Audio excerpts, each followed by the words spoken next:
ছোট ছোট বাবারা, বাইকের আওয়াজ যত দূর পর্যন্ত যাচ্ছে, আবার পর্দার অন্তরালে আবেদা সাহেরা সালেহা তাহেরা পর্দা নিশিন আমার মা ও বোনেরা, সকলকে পবিত্র শাবান মাসে দ্বিতীয় জবাব দ্বিতীয় খুতবাতে মোবারকবাদ জানাচ্ছি।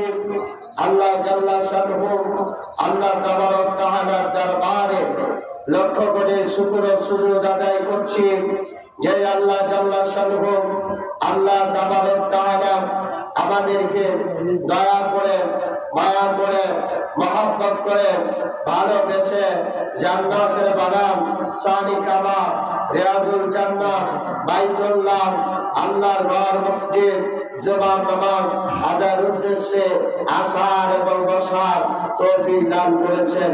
এই জন্য মহান প্রতিপালকের কুদরতি কদম মোবারকে হৃদয় উজাড় করে দিয়ে জবান খুলে শুকরিয়া আদায় করি আলহামদুলিল্লাহ।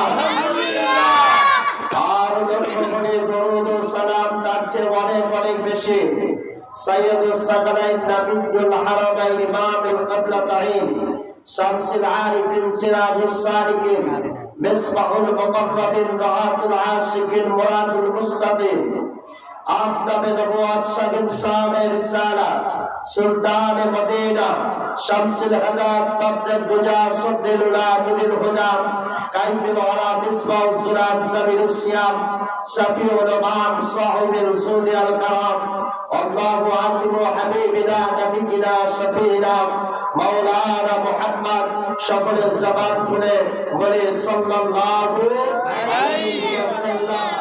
নবীজির উম্মত হতে পেরেছি, এজন্য হৃদয় উজাড় করে দিয়ে জবান খুলে শুকরিয়া আদায় করি আলহামদুলিল্লাহ। আজকের আলোচনা হচ্ছে নেকালের মৃত্যু সম্পর্কে আলোচনা। আল্লাহ রাব্বুল আলামিন আমাকে কোরআনুল কারীমে এবং হাদিস থেকে আলোচনা করার তৌফিক দান করেন এবং আপনাদেরকে যারা আমল নিয়তে শোনার তৌফিক দান করে বলেন আমিন। আল্লাহ রাব্বুল আলামিন মানুষকে যখন সৃষ্টি করেছেন তখনই যার জীবন আছে তার মরণ আছে, কথা বলেন ঠিক কিনা?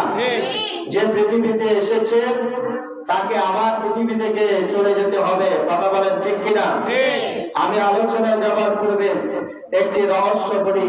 আমরা যে নামাজের মধ্যে দুইটা সেজদা করি, কেন করি, কি জন্য করি, কিসের জন্য আমরা দুইটা সেজদা করি, এটারও মহত্ব, এটারও হাকিকত আছে, কথা বলেন ঠিক কিনা?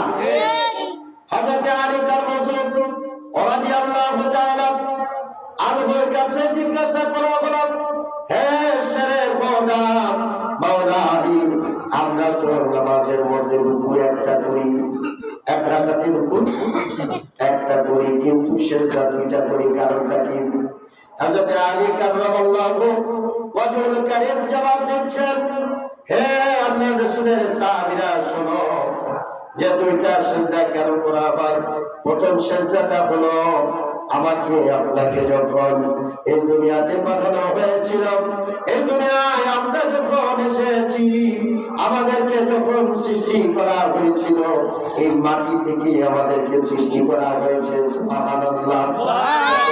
এটা হচ্ছে এই জন্য, এরপরে মাঝখানে ওঠার পরে আবার একটা সিজদা দেন।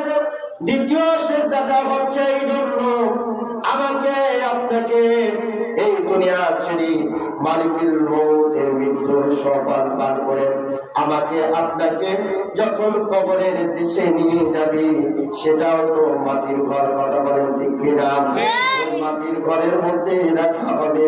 এই জন্য দ্বিতীয় সিজদাটা হচ্ছে, আমি যে মাটি থেকে এসেছি আবার ওই মাটির নিচে আমাকে চলে যেতে হবে। দুইটা সিজদা দেওয়ার পর বান্দা যখন উঠে যায়, দাঁড়িয়ে যায়, এই দাঁড়ানোটাই হচ্ছে বান্দা পৃথিবীতে আসছে, এই মাটি থেকে তাকে সৃষ্টি করা হয়েছে, আবার মাটির নিচে তাকে দেওয়া হবে, আবার এই মাটি থেকে তাকে তোলা হবে। যে মাটি থেকে আমরা এসেছি আবার সেই মাটির নিচেই যাব। এই জন্য দুইটা সিজদা, আর সিজদা দুইটা সিজদা করে আমরা দাঁড়িয়ে যাই। এই দাঁড়ানোটাই হচ্ছে কবর থেকে কিয়ামতের দিন আমাকে আপনাকে যখন ইসরাফিলের সিংহায় ফুৎকার দেওয়া হবে, দেওয়ার পরে যখন কিয়ামত হয়ে যাবে, কিয়ামতের পর সমস্ত মানুষগুলোকে আল্লাহ তাআলা আহকামুল হাকিমিন, উনি সমস্ত মানুষদেরকে ডাক দিবেন বিচারের কাঠগড়ায় দাঁড় করানোর জন্য। কথা বলেন ঠিক কিনা? এই হচ্ছে নামাজের দুইটা সিজদার মাহাত্ম্য। সুবহানাল্লাহ। এখন আসেন মৃত্যুটা কেমন? মৃত্যুটা হচ্ছে মুমিনের মৃত্যু হতে হবে। যদি মুমিনের মৃত্যু হয়, কিরকম মৃত্যু হবে তাও আল্লাহ রাব্বুল আলামিন কোরআনুল কারীমের মধ্যে সূরাতুল ফজরের শেষের আয়াতের মধ্যে আল্লাহ বলেন, ইয়া আইয়াতুহান নাফসুল মুতমাইন্না ইরজিই ইলা রাব্বিকি রাদিয়াতাম মারদিয়া ফাদখুলি ফি ইবাদি ওয়াদখুলি জান্নাতি। সুবহানাল্লাহ। যখন মালিকুল মউত আজরাইল আলাইহিস সালাম মুমিনের কাছে আসবেন, নেককারের কাছে আসবেন, এসে বলবেন সালামুন কওলাম মির রাব্বির রহিম। সুবহানাল্লাহ।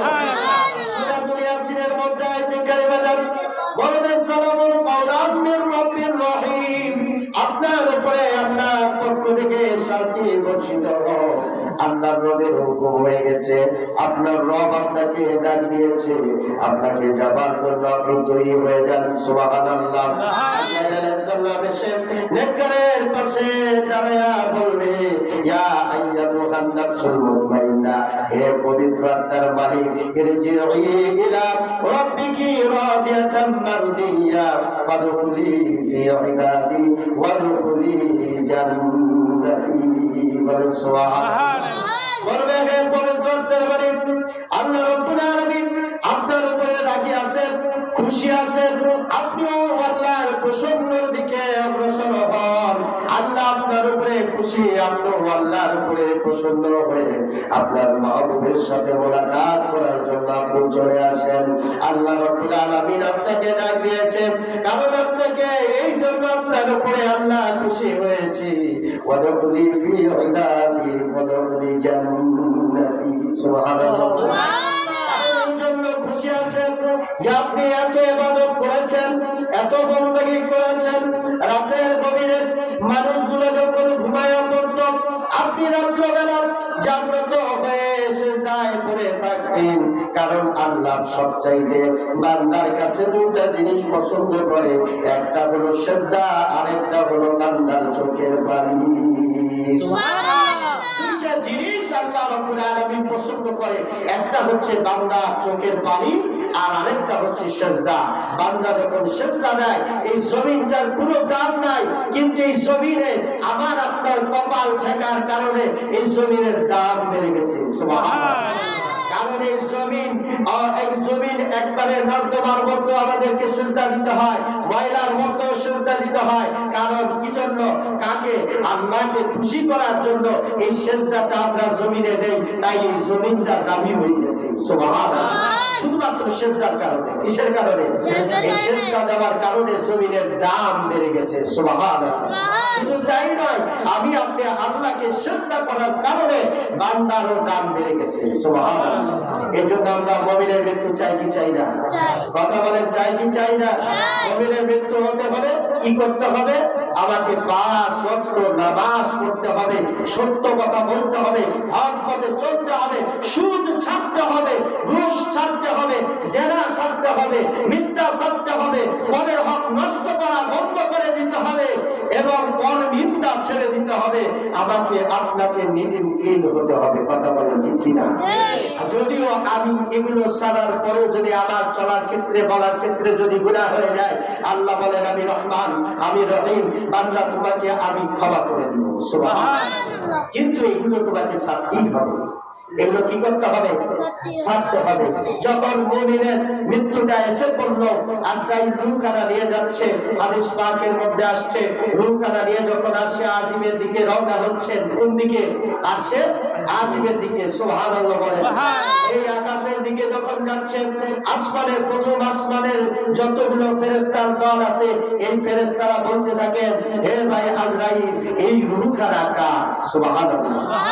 ভাই এত পবিত্র যেই রূহের মধ্যে থেকে মেশক ও আম্বরের ঘ্রাণ বের হচ্ছে। সুবহানাল্লাহ। সমস্ত ফেরেশতারা দোয়া করে রব্বুল আলামিন এই রূহটাকে জান্নাতের উচ্চ মাকাম দান করেন। সুবহানাল্লাহ।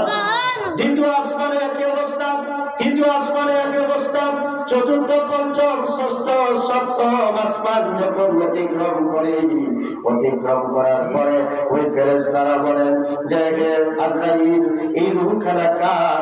এত সুন্দর পবিত্র ঘ্রাণ বের হচ্ছে এখান থেকে। আজরাইল আলাইহিস সালাম বলেন, এই রূহখানা হচ্ছে অমুক এলাকার অমুকের ছেলে, নাম বলে বলবি যে তার রূহখানা আমরা নিয়ে আসলাম, আমি নিয়ে আসলাম। আজরাইলকে বলবেন ওই ফেরেশতারা যে হে আজরাইল, রব্বুল আলামিনের কাছে আমাদের পক্ষ থেকে ফরিয়াদ জানিয়ে দিবেন যে তিনি যেন এই রূহটাকে জান্নাতের উচ্চ মাকাম দান করেন।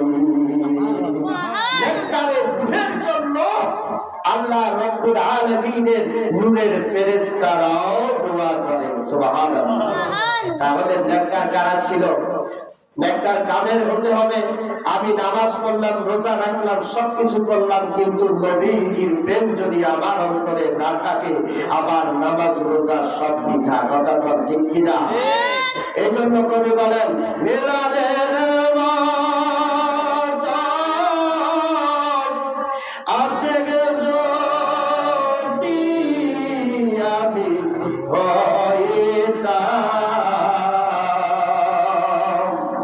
বেলালের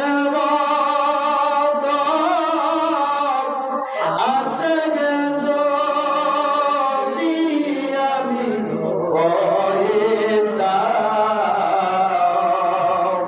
নূর নবীকে বুকে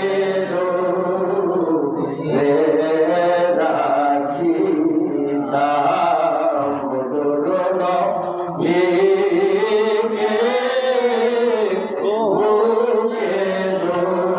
বুকে রাখিতাম। জবান করে বলেন মারহাবা। যার নাম ছিল আব্দুল্লাহ। কি নাম ছিল? আব্দুল্লাহ। উমাইয়ার বাড়িতে যিনি কাজ করত, উমাইয়ার বাড়িতে চাকর ছিল। এই আব্দুল্লাহকে বাজার থেকে, আরবের বাজার থেকে কিনে এনে উমাইয়ার চাকর রাখছিল। হঠাৎ করে একদিন রাত্রবেলা হযরত বেলাল রাদিয়াল্লাহু তাআলা আনহুকে কে জানি ডাক দিয়ে বলে, বেলাল, ও আব্দুল্লাহ, তুমি আমার সাথে বলো আহাদ আহাদ আহাদ। সুবহানাল্লাহ। হযরত বেলালের নাম ছিল আব্দুল্লাহ। আব্দুল্লাহ হঠাৎ করে ঘুম থেকে উঠে গেলেন। জাগ্রত হয়ে আব্দুল্লাহ কয়, কে গো তুমি? তোমার এত সুন্দর চেহারা, এত সুন্দর নুরানি চেহারা মোবারক, তোমার তো আমি চিনলাম না, কিন্তু আমাকে এমন একটা বাড়ি দিয়া গেল, এই বাড়িটা রক্তটা কি বুঝলাম না। সুবহানাল্লাহ বলেন। হযরত আব্দুল্লাহ ওই সময় কি করলেন? গোপনে পাদ্রীর কাছ থেকে জেনে নিলেন আহাদ শব্দটা কি। ওই পাদ্রী বললেন, এটা তো হিব্রু ভাষা নয়, এটা আরবি ভাষা, আল্লাহ প্রদত্ত ভাষা। এই ভাষা একমাত্র একজন ব্যক্তি আরবের বুকে পারি, সে হলো আব্দুল্লাহর বেটা মুহাম্মদ ছাড়া এই ভাষার কেউ পারে না। আব্দুল্লাহ বলেন, যদি মুহাম্মদ সাল্লাল্লাহু আলাইহি সাল্লাম যদি এই ভাষা পেরে থাকেন, তাহলে আমাকে রাতের গভীরে যিনি এসে আহাদ আহাদ বলে আমাকে বলে গেলেন আল্লাহ এক, আল্লাহ এক, আল্লাহ এক, যিনি আমাকে বলে গেলেন, অবশ্যই অবশ্যই তিনি হবেন মুহাম্মদুর রাসূলুল্লাহ সাল্লাল্লাহু আলাইহি সাল্লাম।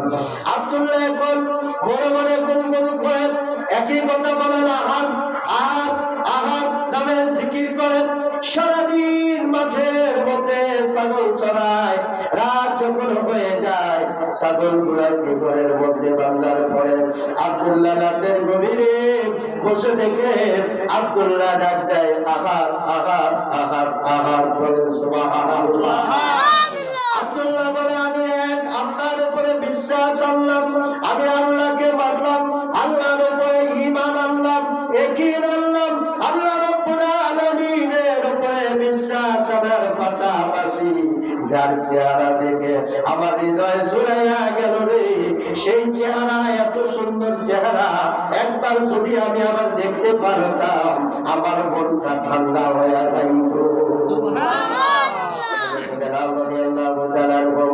নাম হচ্ছে আব্দুল্লাহ। কি নাম?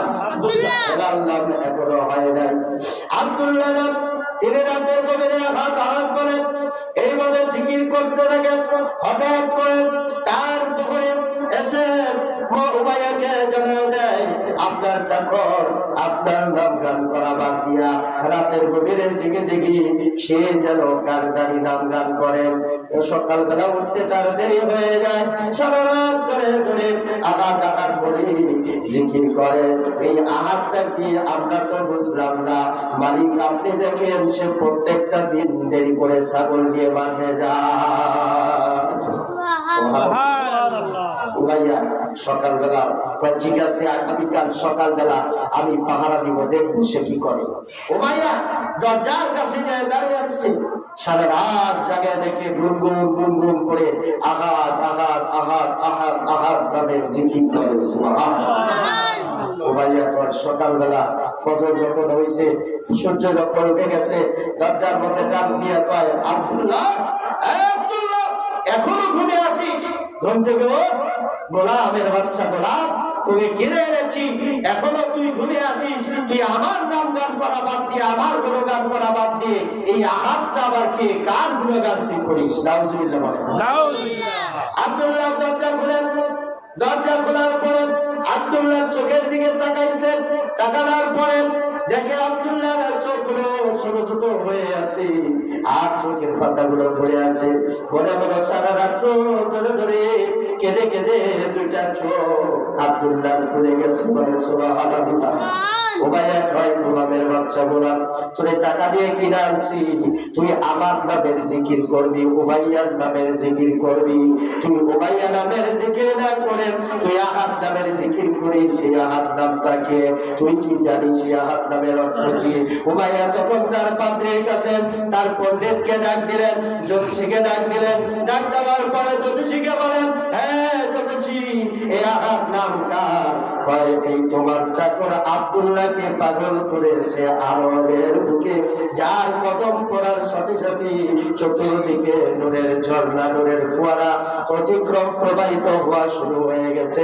সেই আব্দুল্লাহর বেটা মুহাম্মাদের কারণে আজকে তোমার এই গোলাম তোমার নাই, এই গোলাম আব্দুল্লাহর বেটা মুহাম্মাদের হয়ে গেছে। এবার উমাইয়া খুব রাত, খুব তোড়জোড় করে চাবুক একটা হাতে নিয়ে দৌড় দিয়ে উমাইয়া আসলেন।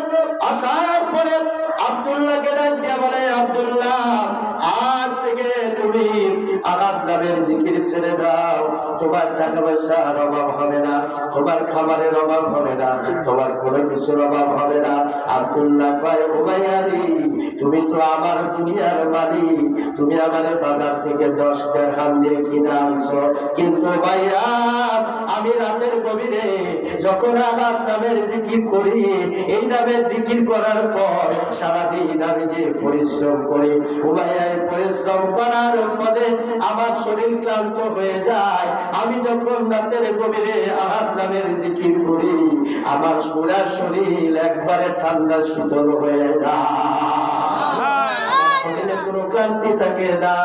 আমাকে যদি মেরেও ফেলেন গো মালিক, আমি কখনো আঘাত নামের জিকির ছাড়তে পারবো না। বিল্লাল বলেন এক আল্লাহ, ওরে বিল্লাল বলেন এক আল্লাহ, ও মায়া দিল বিশ্বজালা আমার আল্লাহ বলেন, ও জিবরাইল খুলে দাও জান্নাতের তালা, লা ইলাহা ইল্লাল্লাহ, লা ইলাহা ইল্লাল্লাহ, লা ইলাহা ইল্লাল্লাহ মুহাম্মাদুর রাসূলুল্লাহ সাল্লাল্লাহু আলাইহি ওয়াসাল্লাম। উমাইয়া বলেন, ও গোলামের বাচ্চা গোলাম, আজকে তোমাকে সতর্ক করে দিলাম, এরপরে যদি তুমি না মানো তোমার উপরে কঠিন ব্যবস্থা নেওয়া হবে। আব্দুল্লাহ রাতের গভীরে কয়, মালিক আমি তো এই উমাইয়ার যন্ত্রণা আর সইতে পারি না, মালিক আমি তোমারে বলতে পারবো না, মালিক আমি চাই যে নুরানি চেহারা দেখা আমি আমার নাম ধরলাম, ওই নুরানি চেহারা মানুষটাকে আমার সামনে হাজির করে দাও, আমি তার কদম ধরে বলতে চাই, আমি আপনার গোলাম হতে চাই, আমি উমাইয়ার কাছে আর থাকতে চাই না। কিন্তু আব্দুল্লাহ নবীরে দেখে নাই, স্বপ্নের মাঝে ফরিয়াদ করেছেন, আবার সেই বারে বারে ফরিয়াদ করার পর আমার রহমত লিল আলামিন নবী ওই রাখাল আব্দুল্লাহর গোয়াল ঘরের মধ্যে আমার নূরের নবী হাজির হয়ে গেছে। হাজির হয়ে কয়, আব্দুল্লাহ রে, জানোস নি আমার হাতে হাত দিয়ে কালেমা পড়লে পৃথিবীর সবচাইতে কঠিন নির্যাতন, কঠিন কষ্ট করতে হবে। আব্দুল্লাহ ডাকে কয়, ইয়া রাসূলুল্লাহ, ইয়া হাবিবাল্লাহ, নবী গো, ও দয়ার নবী, মায়ার নবী, আমাকে কালেমা পড়াইয়া দেন, আপনার হাতে হাত দিয়ে যদি কালেমা পড়তে পারি গো, আমার আর কোনো দুঃখ থাকবে না। বলেন সুবহানাল্লাহ। আব্দুল্লাহর হাতে ধরে হাতের মধ্যে হাত দিয়া বলেন, আব্দুল্লাহ করলা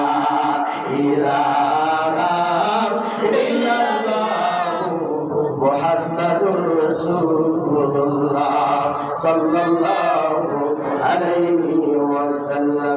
আব্দুল্লাহ স্বপ্নের মধ্যে মুসলমান হয়ে গেছে। সুবহানাল্লাহ।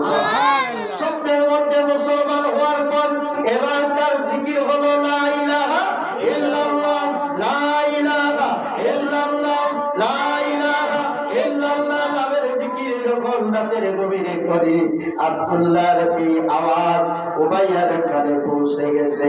উমাইয়া সকালবেলা এসে বলে, আব্দুল্লাহ রে, তুই তো এতদিন আহার ডাকাত বলছিস, আজকে দেখি আরেকটা নাম ধরলি, কারণটা কি? আব্দুল্লাহ ডাক দিয়ে কয়, আমাকে যত যন্ত্রণা দাও, আমাকে যতই কষ্ট দিলে দিতে পারো, আমার আফসোস নাই, জীবন জীবনে উমাইয়া আমি যে নবীর হাত ধরে কালেমা পড়েছি, ওই কালেমা ছাড়তে রাজি না।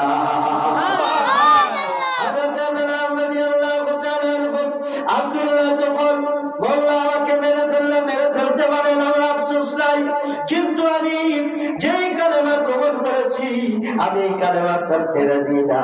উমাইয়া বলে, ঠিক আছে, তুই ছাড়বি কিনা? তোরে যদি না খাওয়াইয়া রাখি, অবশ্যই ক্ষুধার যন্ত্রণায় তুই ছেড়ে দিবি। এইভাবে একদিন নয়, 2 দিন নয়, 3 দিন পর্যন্ত যখন না খাওয়ায় রাখলো। উনি তখন আব্দুল্লাহ ঘরের মধ্যে বসে থেকে আল্লাহর নামে জিকির করে, লা ইলাহা ইল্লাল্লাহ, এই নামের জিকির করে আর বসিয়ে বসিয়ে হাসে। সুবহানাল্লাহ। ভাই আমার দুনিয়ার কোনো খাবারের দরকার নাই, আমি দুনিয়ার খাবার খাইতে চাই না। আমি আল্লাহর যে কালেমার সুদা পান করেছি, এই কালেমার সুদা পান করলে আমি যখন কালেমার জিকির করি তখন আমার পেটের ক্ষুধা যন্ত্রণা সব শেষ হয়ে যায়। আব্দুল্লাহ এবার আওয়াজ দেখে 3 দিন হয়ে গেল না খাওয়া রাখলো, কালেমা ছাড়ে না। তাহলে এইভাবে তাকে হবে না, কি করতে হয়? এবার তার যে সৈন্য বাহিনী আছে তাদেরকে বললেন, আব্দুল্লাহকে টেনে গেছে ঘর থেকে বের করো, বের করে আনো। আব্দুল্লাহকে বের করে আনা হলো। আনার পরে তার 2টা হাতের মধ্যে বাঁধা হলো।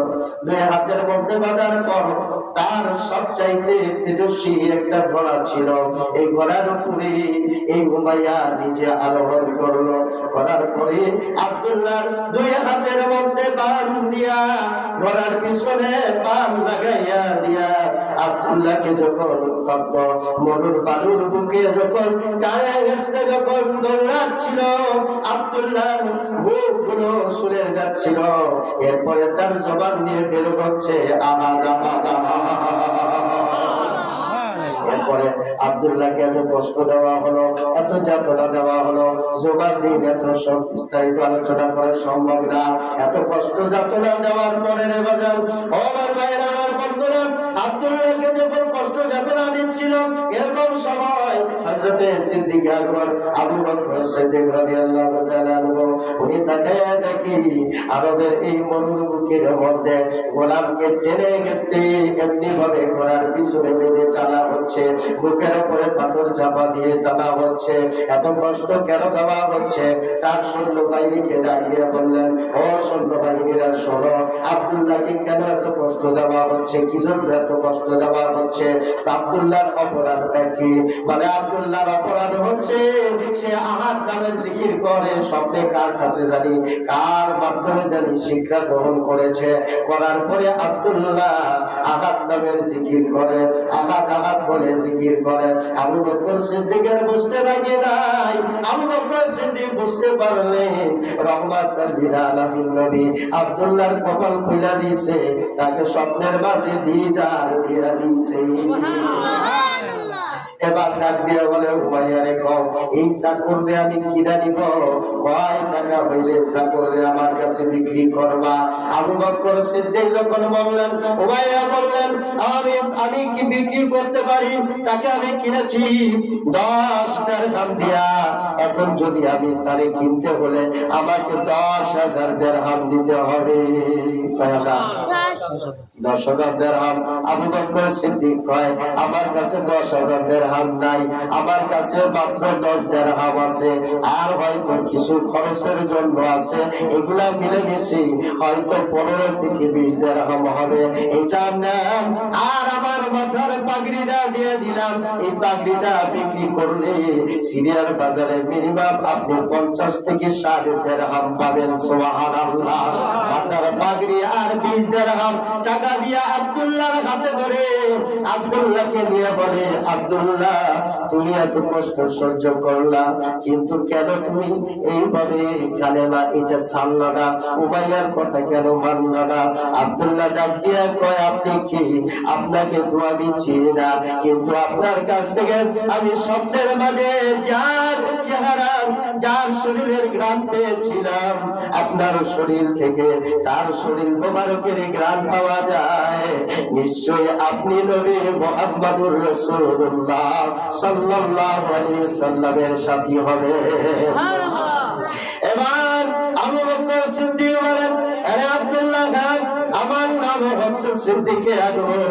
আবু বকর সিদ্দিক আমার নাম। আমি তো আবু বকর সিদ্দিক। আমি তোমাকে কিনে দিয়েছি, আমি তোমাকে নিয়ে যাব, কিন্তু তার আগে তোমার কাছে কিছু প্রশ্ন করে। আব্দুল্লাহ রে, কেন তুমি এত কষ্ট সহ্য করলা? কেন তুমি এত যাতনা সহ্য করলা?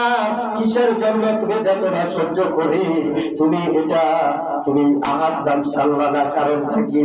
হযরত বেলাল রাদিয়াল্লাহু তাআলা আনহু ডাক দিয়া বলে, বকর সিদ্দিক আকবর শোনেন, আল্লাহর ইজ্জতের কসম করে বলি, আমাকে উত্তপ্ত মরুভূমির টানে আমার কষ্ট হয় না, কারণ আমি তাকে দেখি আমাকে সে টানতেছে, আমার কোনো কষ্ট যাত না, আমার কোনো কিছু অনুভব হয় না, কারণ আমার সামনে আমি যার চেহারা দেখি, স্বপ্নে যারা হাত মোবারকে হাত দিয়া কালেমা পড়েছি, উনি আমার সামনে দাঁড়াইয়া দাঁড়াইয়া আমাকে সান্ত্বনা দেয়।